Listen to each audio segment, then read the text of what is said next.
आता आपण बघणार आहोत question number 17. Chord EF parallel chord GH. Prove that chord EG congruent to chord FH. आपल्याला fill in the blanks and write the proof activity आहे. आपल्याला आपण ड्रॉ सेगमेंट GF म्हणजे आपला डायगोनल काढून घ्यायचा. Angle EFG equal to angle FGH alternate angles हे आपलं झालं equation 1. Angle EFG equal to half of major arc EG. Inscribe angle theorem. हे आपलं second equation. Angle FGH is equal to half of measure of arc FH. Inscribe angle theorem. हे आपलं झालं third equation. Therefore measure of arc EG equal to half measure of arc FH from 1, 2 and 3. Chord EG congruent to chord FH.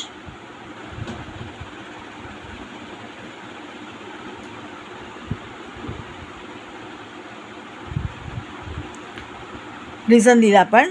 The chords corresponding to congruent arcs of a circle are congruent. जिथे जिथे आपल्याला fill in the blanks तिथे आपण square करून त्याचे answers लिहिलेले आहेत. आता आपण क्वेश्चन नंबर 18 सोडवणार आहोत. क्वेश्चन नंबर 18मध्ये त्यांनी आपल्याला 1, 2, 3 असे सब क्वेश्चन्स दिलेले आहेत आणि त्याच्यामध्ये काही इन्फॉर्मेशन दिलेली आहे आणि त्या आधारे आपल्याला क्वेश्चनचा आन्सर शोधून काढायचं आहे. पण या सगळ्यासाठी कॉमन आपल्याला काही गोष्टी दाखवलेल्या आहेत आणि त्या म्हणजे RQ is a secant, P is a tangent and P is the point of contact. Secant and tangent meet at point O. ही एक कॉमन इन्फॉर्मेशन आहे. ते आपण गिवनमध्ये लिहून घेतलेली आहे. फाईंड लिहून घेतलेले आहेत. आपण सोल्युशन लिहिताना काय करणार आहोत, त्यांनी जी काही फर्स्टसाठी आपल्याला इन्फॉर्मेशन दिलेली आहे ती लिहून घेणार आहोत. आम्हाला सांगितलेलं आहे measure of arc PR is 140. POR means angle O is 36 degree. Therefore measure of arc PQ. आपल्याला PQ शोधून काढायचा आहे. बघूया कसं आपण आन्सर काढणार आहोत इन्फॉर्मेशनच्या आधारे. फॉर्म्युला लिहून घेतलेला आहे. Angle POR is equal to half of RPR minus RPQ. RPR आपल्याला माहिती आहे 140 आहे. POR आपला 36 डिग्री आहे. मग आपल्याला RPQ काढता येईल. Half of 140. आता मी इथे हाफ जो आहे तो इथे घेऊन त्याला मल्टिप्लिकेशन करते. जर इथे मी घेतलं तर मला 140चा 70 होईल, पण RPQ अपॉन 2 करावा लागेल. खूप किचकट होईल. त्यापेक्षा मी इथे 36 × 2 करून 36 2 जा 72 इथे 140 कसे आहेत प्लसमध्ये आहेत. ओके इथे प्लसमध्ये आहे तर ते मी मायनसमध्ये करून घेतले किंवा मी इथे काय केलेलं आहे RPQ जो आहे तो मायनसमध्ये तो इथे मी प्लसमध्ये करून घेतलेला आहे equal to 140 as it is आणि प्लस 72चे मायनस 72 झालेले आहेत. So our answer is 68. Therefore RPQ is equal to 68 degree. एक लाईन सोडा आणि पुढचा प्रश्न लिहा. इथे आपण वहीमध्ये करताना आपण एक लाईन नाही सोडली तरी चालेल, पण तिकडे मात्र परीक्षेमध्ये आपल्याला असा जर क्वेश्चन आला तर एक लाईन सोडायची आहे. सेकंड क्वेश्चन लिहायचा आहे. इन्फॉर्मेशन दिलेली आहे. OP is 7.2. OQ is equal to 3.2. Therefore OR and length of QR is equal to what? किंवा OR आणि QRची आपल्याला लेंथ काढायची आहे. बघूया कशी कशी इन्फॉर्मेशन दिलेली आहे. OP इज 7.2 आणि OQ इज 3.2. आपल्याला OR आणि QR अशी आपल्याला इन्फॉर्मेशन काढायची आहे. चला लिहून घेऊया आपण. Tangent secant segment theorem. OP² is equal to OQ into OR. OP किती आहे 7.2 लिहून घेतलं 7.2 the whole square equal to 3.2 into QR. मग 7.2चा स्क्वेअर काढण्यापासून मी 7.2 इंटू 7.2 लिहून घेतलेलं आहे.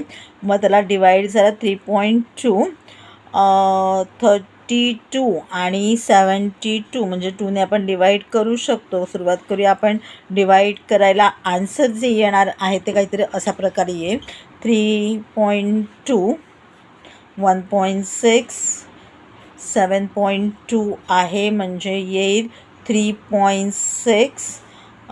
तुम्ही एकाच ठिकाणी हवं तर हे मल्टिप्लिकेशन करू शकता किंवा कसंही.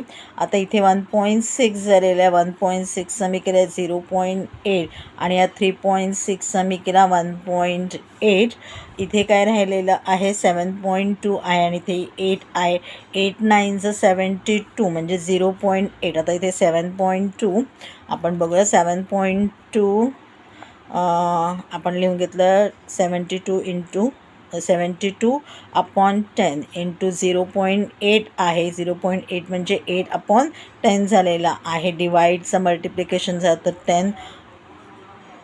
8 होईल, म्हणजे 10 जाईल आणि 8 9 72 असा आन्सर येईल. ओके, मग मी इथे लिहून घेतलेलं आहे 0.8 आणि हा कट झाला 9, म्हणजे इथे आन्सर आले 1.89. आता 1.89 म्हणजे 162, म्हणजे आन्सर माझं आलेलं आहे 16.2, कारण इथे 9 फुलमध्ये आहे. Okay, 16.2 is equal to OR. आता OR is equal to OQ plus QR. 16.2 answer आलेला आहे. OQ आपला आहे 3.2 आणि QR आपल्याला शोधून काढायचा आहे. 16.2मधून 3.2 मायनस झाले, आन्सर आलं 13. Therefore 13 is equal to QR. आपल्याला OR शोधायला सांगितलेला होता, आपल्याला QR शोधायला सांगितलेला होता. दोन्ही शोधून काढलेले आहेत. थर्ड क्वेश्चन आहे OP is equal to 7.2, OR is equal to 16.2. Therefore length of QR is equal to what? Tangent secant segments theorem. OP square is equal to OQ into OR. OP किती आहे 7.2, the whole square equal to OQ into OR त्याने दिलेला आहे आपल्याला 16.2. 7.2 divided by 16.2. मगासारखंच इथे आपल्याला multiplication करता येणार आहे. आता मात्र 7.2 आणि 16.2 जे आहे त्याच्याप्रमाणे आपल्याला आन्सर शोधायचं आहे.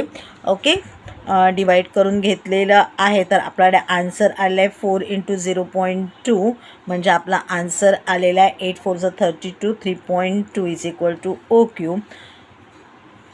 OR is equal to OQ plus QR.